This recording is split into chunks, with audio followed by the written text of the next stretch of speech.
Hey guys, it's Alicia from Mountain Chalker Studio.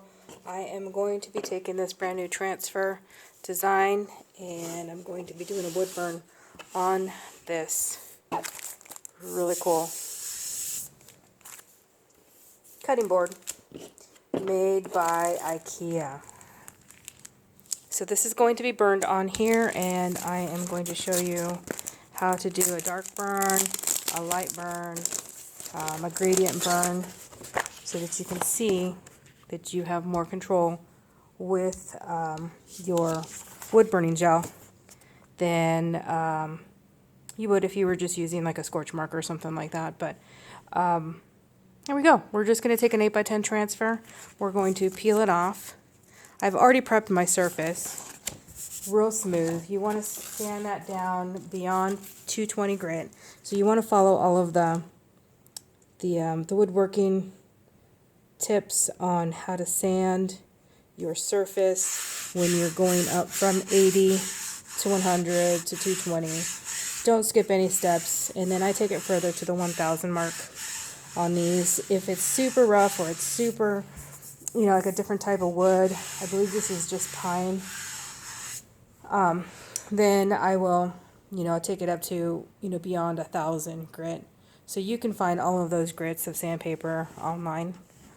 But right now we're just going to go ahead and apply our wood burning gel. This is FireGeli. I buy this on Etsy. And then I just apply it like I would chalk. You just want to go ahead and apply it onto your transfer. Make sure you cover all the silk screens. You're not going to need a lot. So I just squeegee it off and put the excess back in the jar. Similar to chalking, you want to save as much of your FireGeli as possible. And I will be offering some kits later on this spring where you can try a little bit of the FireGeli and on a small transfers to see if it's something that you would like to continue doing as an artisan. So that's all I do is I go ahead and apply that jelly. It's just a wood burning gel that helps your heat gun to burn the surface of the wood that you're working with. I go ahead and peel back the transfer after I apply the gel. You can add some food coloring if you want to it.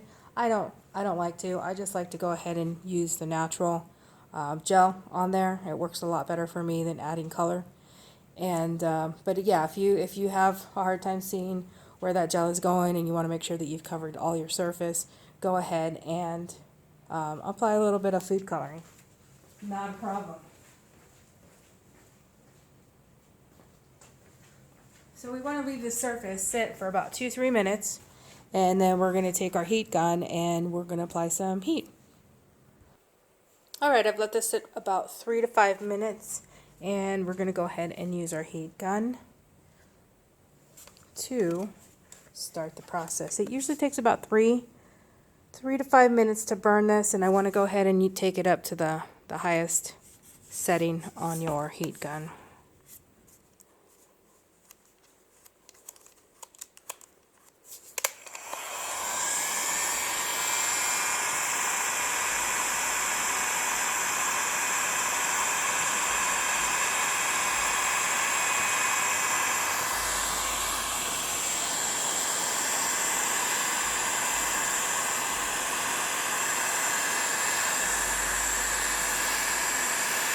As you dry the gel onto the wood, it looks like it disappears, and don't get disappointed. It's just drying it and it's soaking it into that layer of your wood surface.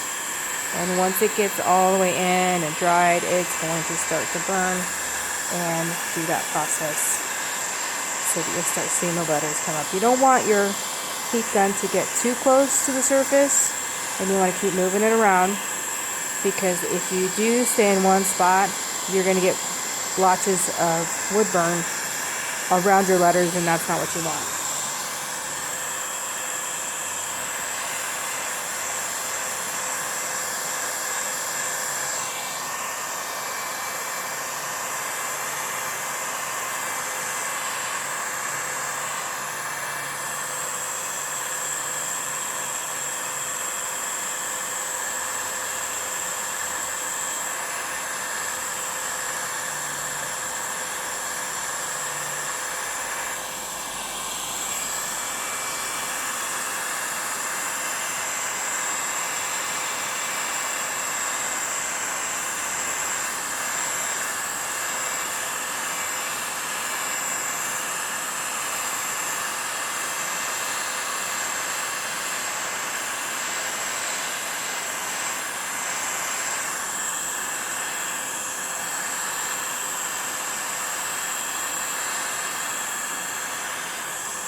from the angle of this camera, you can still see the glare of where that gel is.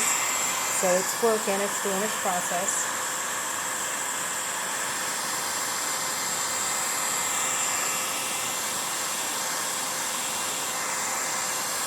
You want a heat gun that's going to be higher than 1500 watts so that you'll have enough heat to burn your projects. If you have a lower one and you try to get too close, you're going to get those burn marks around it and it just looks dirty instead of nice and clean when you get done.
You start seeing some of those little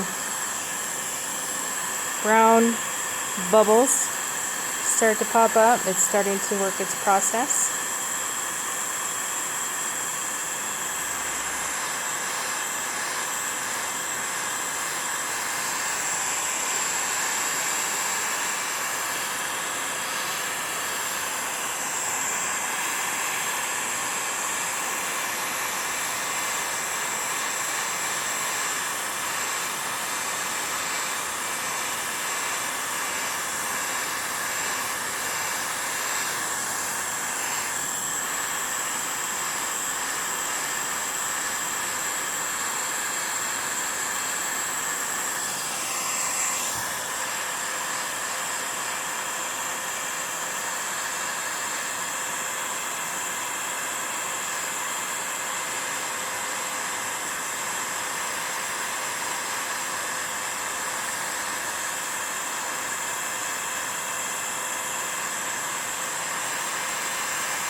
Start seeing it come together.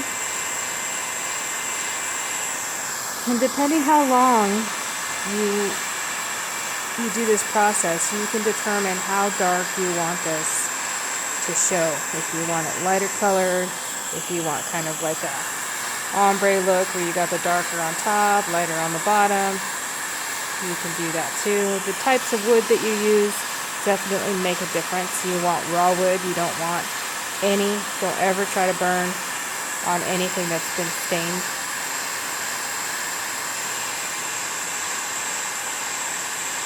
Burning those chemicals is not a good idea.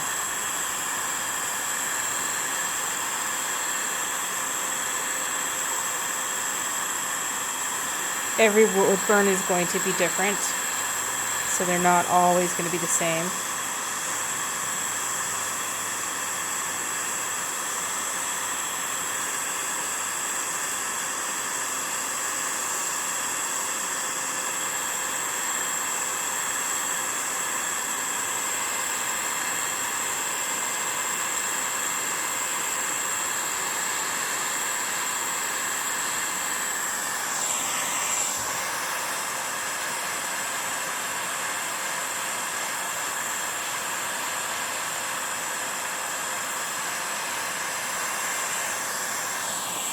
I want my little leaves here on the edges to be super dark, so I'm going over them. Keep moving that heat gun. Like I said, you don't want to spend too much time right over it. Just keep giving it heat and moving it out, moving it out.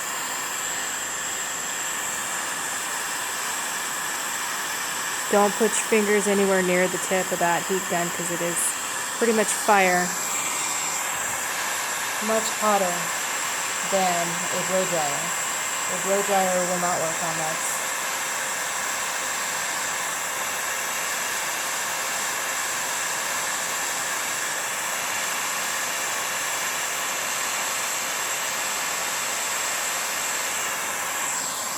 Alright, so you can kind of see that this has got a darker on top, a lighter on the bottom. These have little bubbles on the pots and pans. That's okay. This gives a little bit of character. You can go darker on this bottom one and kind of go lighter on the next pan if you want.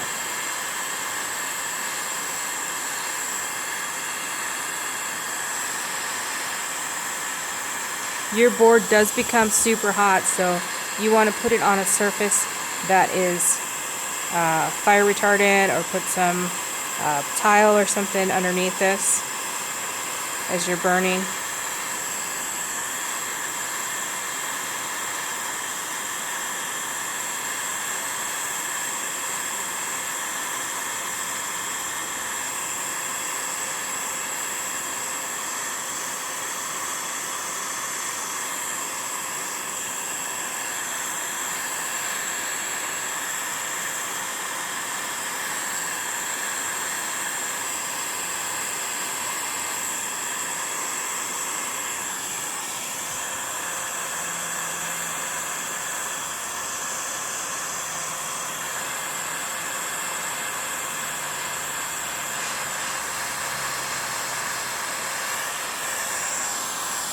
If you wash this off,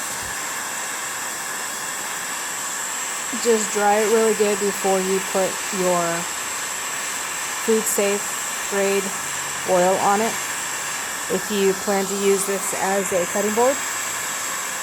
If you're using this as decoration and you stain it after you get done burning it, make sure you let your customers know, if this is something that you are selling, that it's for decoration only and they cannot use it for food.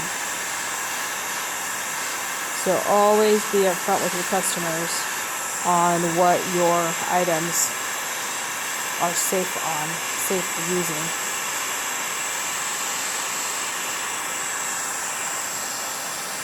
So you can kind of see, like, the Blessed has a gradient style. The Blessed has a gradient style of darks and lights. You've got a darker burn down here. These are super dark. This is pretty much really dark, medium, and then light. You can definitely have a lot more control on what you do with your wood burning items. So the FireGeli is my best gel that I've used. I've used the scorch marker, but that seems to run on some of our transfers. So if it's something that you're interested, let me know. I can put you in touch on how to get those, and then I'm going to have some small kits later on this year that you can purchase to try instead of getting the full jar, which is, I don't know, it's quite expensive. But if you're doing a lot of wood burns, then it's definitely worth it. If you just want to try it, let me know. But this is what it looks like up close. Let me get in here, show you the letters. They turn out really good. And you can leave it like a ombre gradient. You can go more charcoaly and go really dark, but it looks so super cool. And then when you add like a ribbon or bows or something like this, you can hang it up in somebody's kitchen and it looks really nice. So, let me know if you're interested in trying this, or if you want more information on the different types of oil that I use for these surfaces. But I can use the tungsten oil. I can use the wood cutting oil that you can get from Lowe's or any of the hardware stores. And Just make sure you read the instructions on the can so that you know how to use it for your surfaces. But this one I'm going to go ahead and put the food safe grade oil on that, and put a ribbon on it, so in case they want to, like, hang it up, they can hang it up, or they can use it for for cutting. And you can also leave a space down here if you wanted to put somebody's like a family name, like Davis family or something like that, and you can customize that as well. So let me know what you think. Let me know if this is something that you'd like to try. I could do a private workshop with you, one-on-one on Zoom. We can meet, if you're local, we can meet in Tehachapi, California, and we can pick a time where we can get together and you can actually work on one of these with me firsthand. And, let me know how I can help you. So let me know what you think. All right. I hope we can craft together soon. All right. Thanks for watching.